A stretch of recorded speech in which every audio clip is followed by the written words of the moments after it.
good morning, and welcome back to another episode of The Nerd Out. My name is Lyle. Welcome back. I'm Jack. We are here to unpack the sermon from last night called Isolation. Isolation. Wrapping up the Devil's Playbook. In honor of wrapping up the Devil's Playbook, what's a good question to ask at the beginning? I know, we should have thought ahead. Let's see. Just kidding. Oscars. Did you see anything from the Oscars last night? I got home and we started to watch some of it.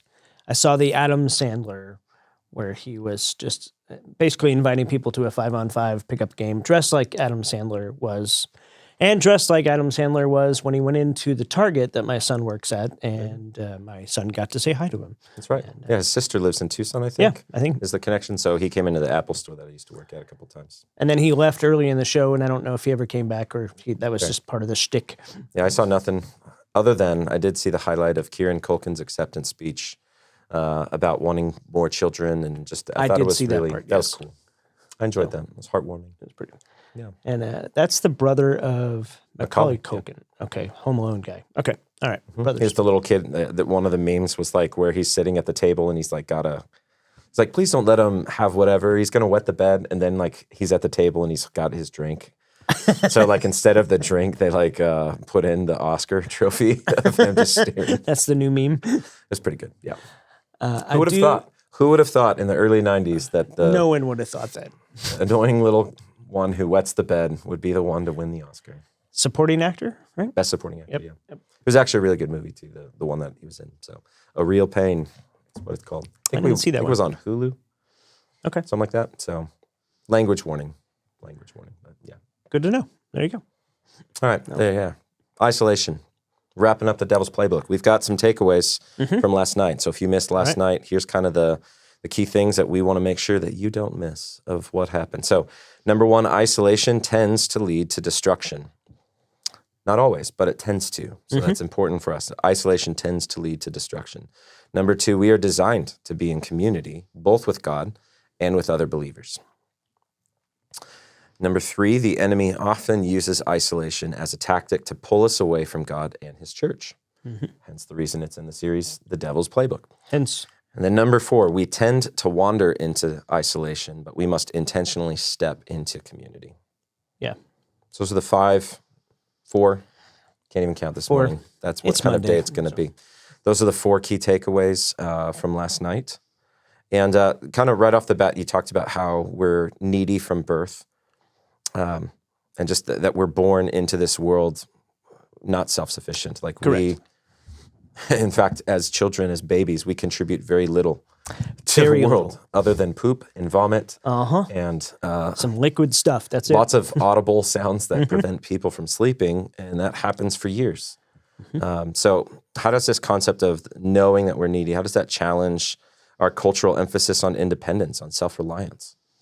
Yeah, I think that's a huge tension. Because obviously we want our kids to grow up. We celebrate, we cheer them growing up. We want to grow up. We don't want to be overly needy all of our life. But I think we can grow out of the reality of knowing that we need others. And in our cultural moment and context, there's a push to be self-reliant, self-sufficient in all aspects of life. And that just has a way of bleeding over into our spiritual journey. And yet what we see in Scripture is that there still is a neediness to us. That's hence why Jesus said, you got to remain in me. And he established the church for us to be established and unfolded into a community that we need one another, and not just for my benefit, but for me to participate and benefit others and to be a blessing to others. And so there's this interplay that's meant to happen. And when I don't know if I'd use the word fall victim, but there is maybe that is a strong enough word for that, is isolation tends to take us to a place where we can become a victim even of our own self-reliance, our own self-sufficiency, and we try to... Well, how much of it do you think is that, and how much of it also could be just because of the culture of needing to be self-reliant, self-independent? How much of the tendency to isolate is just it's a overcorrection of like, well, I need to prove that I'm not needy. So it's a lack of acceptance that there is within all of us a sense of need? Yeah, that's a great question to wrestle with. I don't know. I mean, the truth is, we have a natural tendency that when we're hurt, we want to withdraw. When we're wounded in any way, whether that's either self-inflicted or something else has been happened to us, sabotage or rejection, or we tend to want to pull away. And that's not necessarily a bad thing initially, but if we live there, then we're the ones who actually suffer. Yeah. Even though we think we're pulling away to heal or to, and so I didn't get a chance to dive into the idea of the difference between biblical solitude and unbiblical isolation. And that solitude is a call for us to have a time away, to focus primarily on God and to commune with Him, whether that's reading, prayer, or whatever aspect. So there's moments of that. We see that all throughout church history. You see that throughout scriptures. But this unbiblical sense of isolation where I pull away from God, from everyone, and I try to go it on my own, that's the tension I think that you're kind of hinting at, that we want to prove ourselves, but the gospel also calls us to surrender to the grace of God, that we don't have to prove ourselves. Right. But we are invited to continue in our maturity process spiritually, which does mean I grow up. It doesn't mean I grow out of need of other people, but I do grow up, and I can have contribution and have participation and be active in my faith.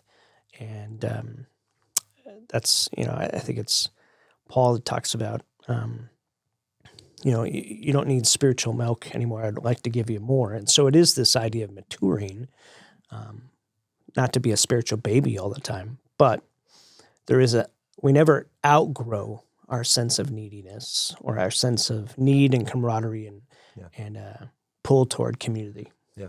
I mean, I even remember before I was married, being at having to lead worship for a marriage seminar that was going on at the church that I worked at when I lived in California for a year. And the couple on stage talked about marriage being a situation where it's okay to say, I need you, and it's okay for you to need me. Yep. Like, I even just think of, I need my wife for things. If something were to happen to her, like that would be a significant loss if she weren't in my life on a daily basis.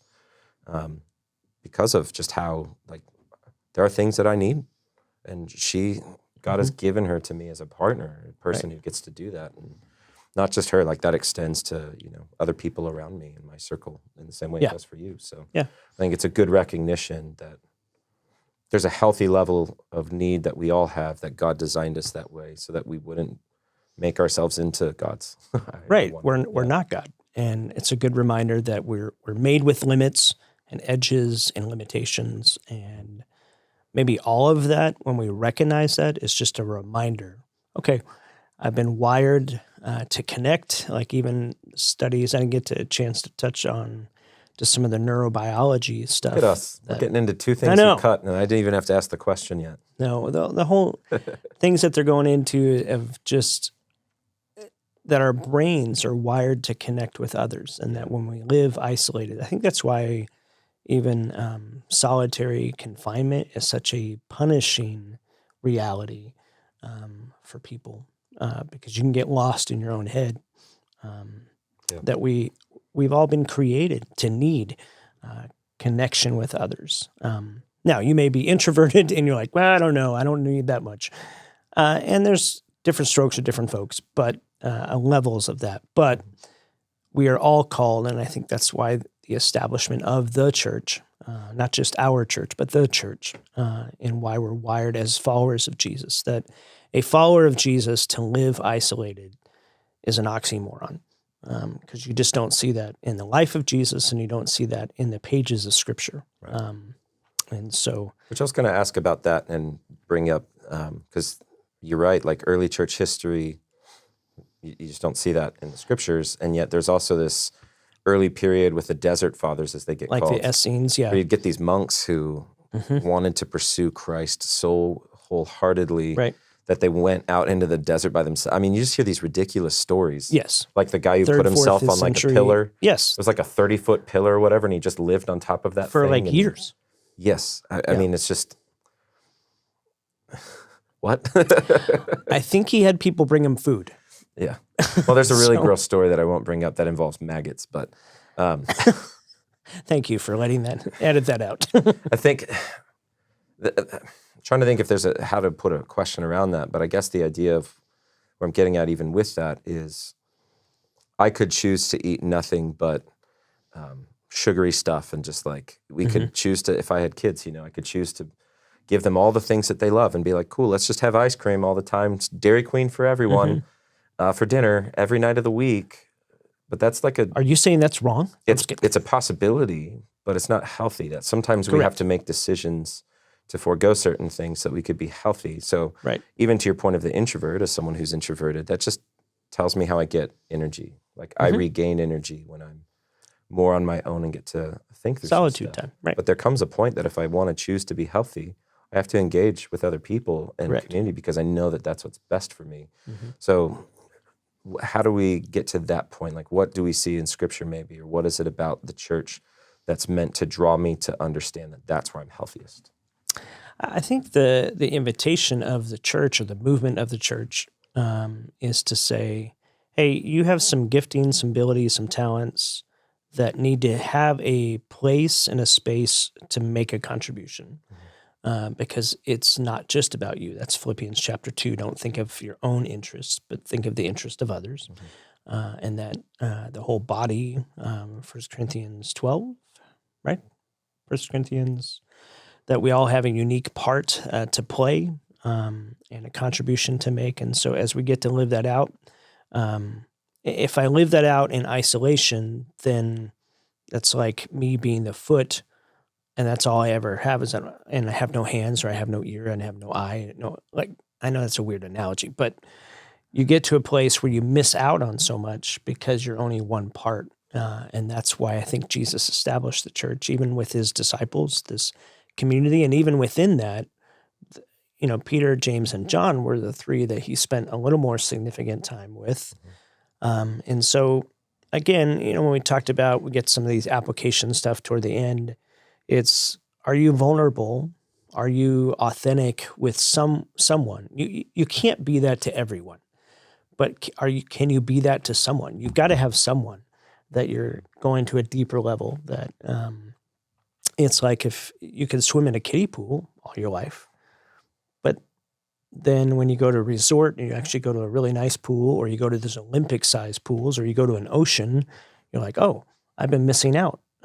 Because I've been stuck over here in a little 3-foot diameter kiddie pool my whole life. And so that's the invitation is to go deeper with some, not with everyone, but to continue to grow in our community connection in a way, because not only do I benefit from that, but I bless others in that process. You've blessed me by the life that we've gotten to live and the friendship that we've gotten to develop. God's used you to point out blind spots in me, to point out you and me. heads ups, or to point out good things as well. And so, I want to be that for you. And we need that in life, even if I do get recharged maybe through more solitary opportunities or experiences. And so maybe that's a good point for the introvert, for the people who tend to do better in the one to few interactions as opposed to one to many. For the person who is in isolation at home, who's feeling like you don't have anything to contribute, for that person, a lot of the introverts I know are just wired to have deeper conversation. So what can they contribute to the church? What do they contribute to the Sunday gathering? What do they contribute to a small group? Just by bringing that aspect of their character or that personality trait into conversation. Like where do they have a role to play in the body so that they can see why they matter?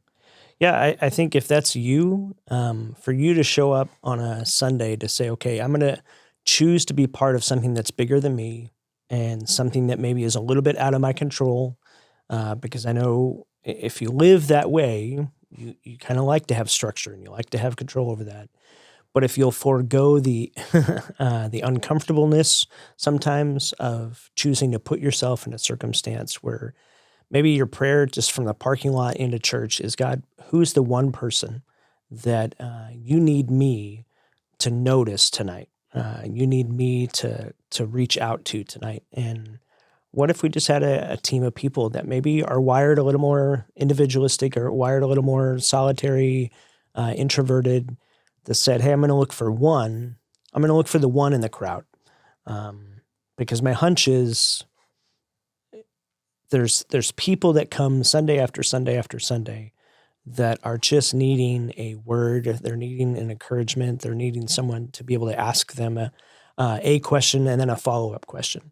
And they don't want to have a conversation with 40 people, but they would love to have a conversation with one person and to be noticed.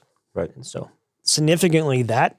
And then I think what we have with our discipleship groups, that if you ever got to a place where you felt like, hey, I want to be part of a discipleship group or to help lead a discipleship group where it's just 2 or 3 other people and you're going through a study together. Here's Christianity 101. Here's the roots of our faith, and helping people understand that, because that's where some of those deeper conversations can happen, right, where you're really helping people get a structure to their understanding of Christianity, an understanding of what does it mean to be a follower of Jesus and actually live this out in real life. And you're not teaching a class per se, but you're in a small group study of no more than 4, living this out in real life. Yeah. And just as an introvert, I would speak to that and say, one, introverts, the deeper thinkers, they bring the depth to a Sunday gathering that some people are craving, but they don't know enough people, or they're dealing with their own thing that's kind of got them, their walls are up. Right. And so if you're the introvert, that 20 seconds of courage that it takes to just go have a conversation, to initiate a conversation, and a simple question, hey, my name is so-and-so, what's your name? How long have you been coming to Elements? And then just from there, asking questions, tell me a little bit about yourself, what's going on? A lot of extroverts it's easy for them to bounce from person to person to person. And so sometimes like someone will see that someone comes and talks to them and then just boom, they're gone immediately. Whereas when you're the person who sticks around, just ask a couple extra questions. To your point, that's what helps people feel seen. Yeah, and feel noticed, known. I would also say if you're kind of that deeper thinker, that introverted person, you are an ideal, not just discipleship group leader, small group leader even. Oh, for sure. Like the person who knows how to take depth, like you can facilitate discussions that people do need to have. Like extroverts almost have to be pulled to a depth sometimes. Yes. Certain extroverts, it's hard for them to go too deep because they kind of love to talk to everyone. But they need that challenge too, in the same way that we introverts need the challenge of still having people skills and making sure that we know how to interact with others. I'm wired more extroverted. Although I think the older I get, the more I'm enjoying my introverted time and tendencies. So I feel like a hybrid in that sense, but I'm definitely more extroverted. I feed off that, and I want to say hi to everybody. And I can't go deep I can't have deep conversations, especially on a Sunday. It's challenging to try to do that. But which means we need people in the room, right, who are going to do that. Yeah, it's good. It's good stuff. I thought there was a story that I cut. D.L. Moody, old-time pastor, preacher, evangelist. He was sitting with a friend. They had I think it was in Chicago. Sometimes these stories get morphed a little bit, but in a cold setting, they got a fireplace going, and they started talking about biblical community and membership in church and all that kind of stuff. And the guy was challenging D.L. Moody of like, I think I just want to focus on me and Jesus and not necessarily the church. The church is messy, and D.L. Moody is told that he gets up, goes to the fireplace, takes out a coal, sits it on the hearth there. They comes back, they continue the conversation for another half an hour, and then they recognize that the coal has burnt out. It's no longer a flame.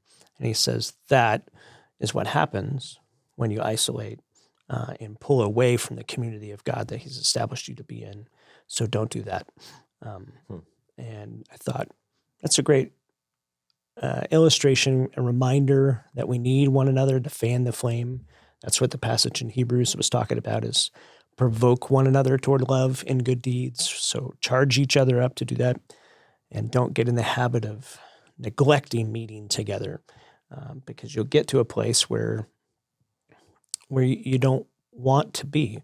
And I've been in ministry long enough now, 30 plus years, that I hear every excuse in the book, and I hear every good thought of why people want to isolate, but it's still, I almost use the word, we stagger into isolation instead of wander, because it's almost like you're in a stupor and you just kind of stagger about, but you have to step into community. You have to be intentional about what we decide instead of drifting, because it's really easy to drift, especially in our the busyness and the hurriedness of our life and how fragmented we all feel at times. And when we get wounded or we get hurt or we get disappointed, we get discontent with things, culture, church, whatever. I think that's where the enemy loves to woo us toward isolation. Yeah. And so hence isolation tends to lead toward destructive realities. Yeah. I'm just trying to think, do I have the patience to play the long game, the way that D.L. Moody would pull a Cole out and say nothing and let time pass if I would. to finally make the point? It's good. It's impressive. So you talked about kind of some ways that the enemy tries to isolate believers, just what's in the devil's playbook. And so some of those feelings, stress, insecurity, shame. What other things could lead to isolation? What are the feelings that we tend to see happen, and how can we let those be warning signs, almost like a check engine light, to let us know, oh, I've got to be on the lookout for what's going on here? Yeah. How do we combat that? I think when you feel like you failed, you either failed someone, you failed a group, or you did something that you feel regret from, or shame about, or you got hurt in this, like any one of those moments, it really should be like a check engine light. That's a good analogy of coming on internally in your own emotions, in your own heart, to say, okay, this is the moment where I can either choose to isolate and choose to kind of separate away, and I'm either going to lick my wounds, or I'm going to, man, gosh, I can't believe I did that to that person, and they must hate me. They must, feel horrible, and I'm just going to pull away. That's where the enemy wants you to go. And so the counterintuitive thing is to step into the light.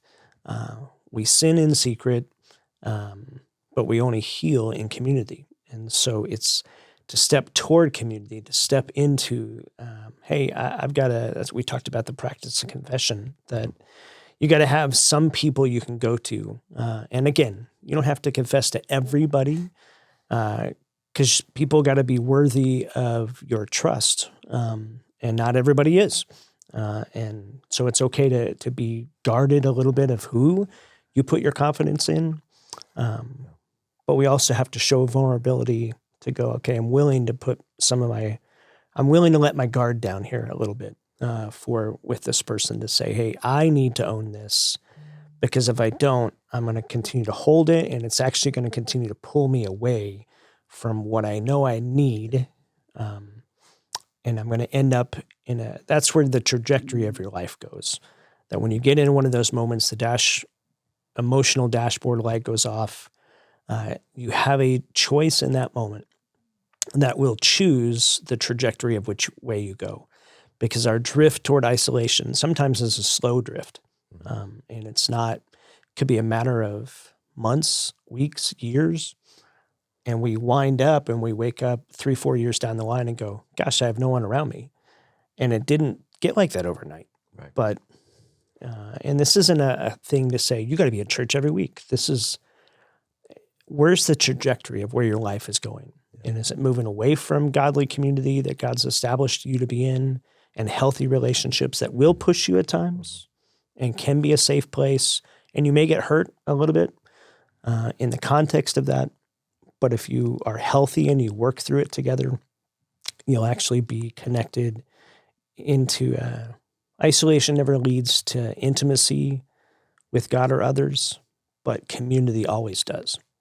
If you'll fight for and step into community, you'll grow in intimacy with God. You'll grow in intimacy with others. And I want to come back to that church hurt thing, but I also don't want to miss, you talk about things that can pull us into isolation. It's easy to think of the shame, stress, fear, guilt, those things. But I think it's important to recognize that there's some actually good things that can pull us into isolation too sometimes. I think of the people who you talk about, you wake up 3 to 4 years later, you realize that you don't have people around you. And I've seen that where people invest so much into a relationship with another person that they isolate themselves from a friend group and they stop having friends. So that sometimes, a relationship with someone can become something that's isolating. Right. What are some other things that might start off good, that they're good things initially, but that they can pull us into isolation? I mean, in our moments culturally, I see a lot of people who get a new job and they want to go full bore into a career and make a go of it, which is, there's nothing wrong with that initiative, but there's sometimes you dive into the deep end so much and so deep that you begin to isolate and pull away and saying yes to the other things that feed your soul, and you become a workaholic, and you give so much attention to that, or a hobby that's captivated you, and you kind of give all your attention to that. And so it's wherever your attention, your affections are going, those are not bad things. But when they get out of balance, that's where I think it can pull us toward isolation, much like a relationship, that when you start dating a particular person, yes, you want to spend more time with them. Naturally. You should. That's the point. Yeah. But to have that isolate you and pull you away from the other people that God's put around you, that's where you got to figure out the healthy balance of staying connected to others, as well as investing in this new relationship or I think job. family is just as much can have that same effect too, where extended you kind of family, close things off, where it's you're not engaging in other community that keeps you healthy, because sometimes family dynamics pull you in. But yeah, that's another good example. And again, those aren't bad things, of course. But if they become solo things or if they become primary things, above God, above our relationship with the Lord and with His church, that's where it can get a little sticky, a little muddy, and you gotta figure that out, and stay connected to the church. There's a reason Jesus said He was going to build His church, and I don't know if maybe we have to spend more time wrestling. What did He mean by that? And why is that the thing? And if that is the thing, that was the question last night in the sermon. If that is what Jesus said He was going to build, if you are the enemy, what would you do to counter that? Well, you would try to stir up dysfunction. You would try to stir up disunity. You would try to pull people away toward isolation. Like, that would be your MO. Right. And that is what He does. And we've seen it, and we all will have. And I think that goes back to maybe Andy Stanley's phrase that we use sometimes, that there's problems to solve and there's tensions to manage. And this is a tension that will never fully get solved, but it's a continual tension we'll have to wrestle with and manage in a healthy way. Yeah. And so going back to the hurt side of things, to manage things in a healthy way, we heard, I don't even remember what it was, but we had heard something together, or a person had talked about the only way you show that you've truly healed from something is to re-enter into the system and to learn how to engage in the system in a healthy way. And so in the day and age where we amplify church hurt and we talk about isolating from church because the church has had its problems. We've had our scandals. We've had our issues. And we have hurt people. And some of it's legitimate. Some of it's actually really legitimate. And some of it maybe is played up a little more than the capital C church needs to be. But for the person who's dealing with church hurt, how would you want to encourage them to engage back in the system so that they can show that they have healed? Like, maybe speak to why we need to re-engage in a system, and even therapists. Like, that's part of when we go to counseling. It teaches us how to re-engage into a system in a healthy way with healthy boundaries. So maybe speak to that side of things, because there's the person who needs to be drawn back into it. But then even before we were rolling here, we talked about everyone needs a next step.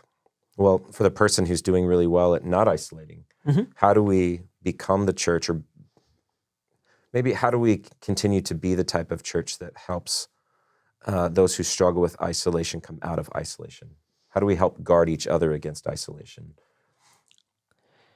Deep question. We're nerding out. We're truly nerding out. I think one of the things I love about Element City Church, so our church, is the conversations that we hear from people of how welcoming and the community side of things. We're not perfect at it, but we hear that the community vibe, feel, inclusion of others is high. Feels like family. Yeah, it feels like family. Recently from and we've heard that from people who are new into the church, as well as others who come just to help us observe and try to grow in our healthiness. And so that's something I really appreciate about our people. And so thank you to all of you who are part of that, who help foster that kind of community, that kind of culture. And maybe part of that is just don't grow weary in doing good, as the scripture says, that keep at it. And how do we continue to create the cultural and an invitational kind of model that if we're going to be a church that's inviting people into this way of Jesus, that we've got to always continue to know that there's always another invite that we can make.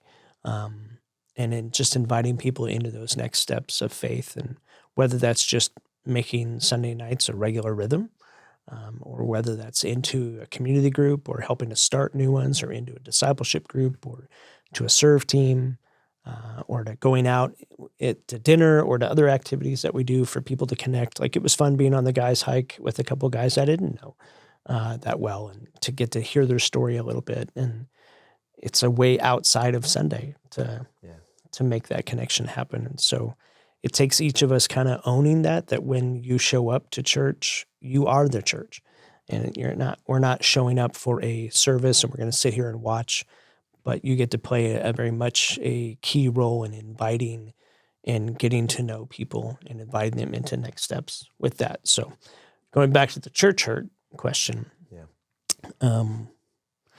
I think stepping back into the system doesn't necessarily mean I have to go back to that reality. Yeah, it's not even saying the same system. Correct. Yeah. But it is allowing yourself to get to the place where you could have a conversation with the people that were maybe a part of that, or a person that was a part of that, and you can wish them well, even if we're not going to be best friends forever. Like, not everybody, you don't have to be BFF with everybody. But what we don't want is, okay, I see you in the grocery store and I'm going to duck down the other aisle because I want to avoid you at all costs. That's unhealthy. Like, that should be the warning light going on the emotional dash to go, okay, wow, I've still got some stuff here I need to deal with. Let's be like, we're talking like those are 95% of the time. There's the 5% or whatever it actually is. Obviously, most statistics are made up in the moment. If someone was physically, sexually, emotionally abusive to you, like legitimately abusive, yes, there's boundaries where you shouldn't go down the same aisle. Absolutely. It is healthier to have that boundary. Correct. If someone has crossed some lines. But in the majority of situations where we're dealing with hurt, and maybe that hurt's unforgiveness, right? I just think it's important to make sure. Very much so. That we address that there is, some of the serious stuff. But there is deep hurt. And then there's normal hurt that happens in relationships. And so, if you have deep hurt, then yes, there's some deep work to do, and it's okay to step into that. We've watched people get to a much healthier place when you do the work to do that. So we encourage you to do that. But even with the song normal hurt last night, like we want to be a church where it's okay for you to not be okay. Right. But we just also want to recognize it's not okay for you to stay there for too long. Like, we don't want you to wallow in that. We want to be a place that you do find healing because his love is too good to leave us where we're at. Exactly. That's the beauty of re-engaging in the right system in the right way. Sorry. Yeah. You were about to. Well, and I thought actually randomly, I got a text this morning from a gentleman in our church that was like, "Hey, I think what you guys have been talking about with the Devil's Playbook is a lot of my story, and I would have loved to share my story." And I was like, "Man, what a great idea! I never thought about it." But we would love to capture stories, and so I just said, "Hey, would you be willing to maybe let us video that and utilize it within an upcoming service and then put it out on YouTube and things?" And he's like, "Yeah, let me draft up kind of what I'm thinking and I'll send it to you." And so Love that. you might be a person that's sitting and this idea of temptation or this idea of distraction, this idea of isolation is a part of your story, or you have a God story that he's been doing in your life. Man, we'd love to help share that because that's going to benefit others. It's going to bless others. But it's also going to continue to share the grace of Jesus active in your life for other people to be blessed by. And so if you have one of those, talk to us. We'd love to capture that and to help share that with others 'cause it will be an encouragement to them. Well, that's Revelation 12:11 in practice there. Like they overcame the enemy by the blood of the Lamb and the word of their testimony. It's like there's something about our stories that, we're redeemed by the blood of Jesus, but when we find ourselves in the moment where we know that the devil is prowling and he is rearing, like he is coming close, how do we overcome him? By the blood of the Lamb, by the finished work of the sacrificial death of Jesus Christ and his resurrection, and then by the word of our testimony. The things that we've seen God do in our lives, the way we've already seen God rescue us before. Others need to hear that story of rescue. We need the hope of rescue and knowing that it comes in many different forms. And that's the power of community, that it's more than just your story. And so when you're surrounded by stories, we're surrounded by such a great cloud of witnesses. That's part of this idea of the stories of what God's been doing in the lives of people next to you that sit in the aisle that you sit in, that you maybe have no clue about, but you would marvel at as they share their story and like, gosh, you too, me too, and gosh, isn't that's such a powerful moment for people as well? I think that goes well with this idea of isolation, that the enemy wants to not just to isolate us for the sake of keeping us away from the collective body, but like he wants to isolate us and feeling like we're the only one. Correct. That nobody understands what we're going through, what we're dealing with. No one understands the struggle, or no one understands the beauty of what we had. Yeah. And how powerful is it when we have that Me Too moment, just that connection that others struggle in the same way or have felt the same pull to isolation or have, or struggle with temptation or struggle whatever with distraction. Whatever. That they're not alone in the battle that they're fighting. Yeah. That's great. So, we always love to talk about anything that, just given time to something that got cut. I know you had a couple stories that you mentioned already. Was there anything else that you just had to kind of cross out of the notes? I briefly mentioned the Harvard study on relationship, which wasn't in my notes. It was on the stuff that didn't make it. But I think I would like to highlight that in the sense that, this is a 70-year long study of just trying to say what brings happiness and well-being to people. And it wasn't accomplishments and it wasn't achievements. As nice as those things are, it was relationships. At the end of the day, relationship. And then the more study that people are doing on neurobiology and how our brain is wired, and even the epidemic of loneliness that people feel. It was even the Surgeon General who came out in 2023 that talked about the epidemic of loneliness for young people, for 18 to 25, 26, how lonely they're feeling, that even some neuroscientists are taking blood draws from people and assessing their white blood cell count and how it's down. And so even loneliness is affecting you at the cellular level. So it's not just an emotional thing. And so I think part of that, if I'm honest, is that's a tactic of the enemy to want to stir that and stoke that in our, we may be the most connected generation ever. And yet we struggle with what Mother Teresa said, the leprosy of our day is loneliness. And so I think that's why the mission of the church matters. And it's why your contribution and participation in the church matters, because I can't connect with everybody. You can't connect with everybody, but we together can connect with everybody that the Lord entrusts into our family of God, our little saying slice of the we? kingdom. We is greater than me. We is greater than me. Are you saying That should have, oh, I did say that. So, yeah. And so I think that is some stuff I'm wrestling with, of like, okay, how do we as the church get better at trying to meet the loneliness pull that seems to be in our cultural moment, even though we are uber connected. And one study I was reading before prepping for this talked about faux friendships, that with the integration of social media and stuff, that we are uber connected to people, but it's all faux friendships, in the sense that it's shallow. It's the kiddie pool version that's not really, in a moral sense and in a strategic, healthy sense, challenging us at times.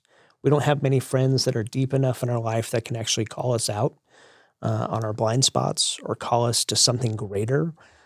We have a lot of people that will come alongside and go, "Oh, I'm sorry that happened," but they won't challenge us to become better. And that is why community matters, because most people that I know don't want to wake up a decade from now being the exact same person they are right now. Most people want to get better and want to get healthier and want to get stronger, and whatever that is, emotionally, grow deeper with God and with others. But you will not get there unless you deliberately step into connection and spiritual growth. You will otherwise just wander or stagger around, and isolation, I think, will be part of the story. Yeah, that's good. I think just kind of a good pastoral affirmation, just even to wrap everything up, is we've talked about the church that Elements is, and just kind of this story we've heard from a lot of people of just feeling so invited, feeling so welcomed into the community and being a part of the family. And so I think it's incumbent on us, like it's important that we just say, hey, this is who we are. This is who you are. And if you call Elements home, there was someone who helped you feel like you were at home. Right. And that's your responsibility that we're putting on your shoulders. Like, this is what we ask of everyone. Let's continue that. You know, it's kind of the family. Like when you're in the family, it's like, no, you're a Scholl. You're going to act like this, you know, like my parents are like, no, you're Thompson. Thompsons don't do this. And so it's like, no, we're Christians, and at Elements, this is who we're going to be. We're going to be an inviting community of Jesus followers, that we're going to intentionally take steps toward people to carry on this legacy of community and family that's being built at Elements. You have that responsibility on your shoulders, just in the same way that we do. But we look forward to that because we do know the epidemic of loneliness, and we want to be a place that people find healing from that. Part of the cure of that. Absolutely. So cultivating relationships with the love of Christ, that takes effort, that takes work, it takes intentionality. And so thanks for being a part of the solution of that. And may God continue to use you and leverage you for his kingdom good in the lives of individual people who he brings and that you invite to be a part of this church. There it is. And just like the Oscars, the music starts to play. Wait, was it John Lithgow? Sorry, that's an Oscar joke if you get it. It's all good. It's all good. So, well, yeah, thanks for tuning in. Thanks for joining us for the Nerd Out today. And we look forward to seeing you soon. Have a great week.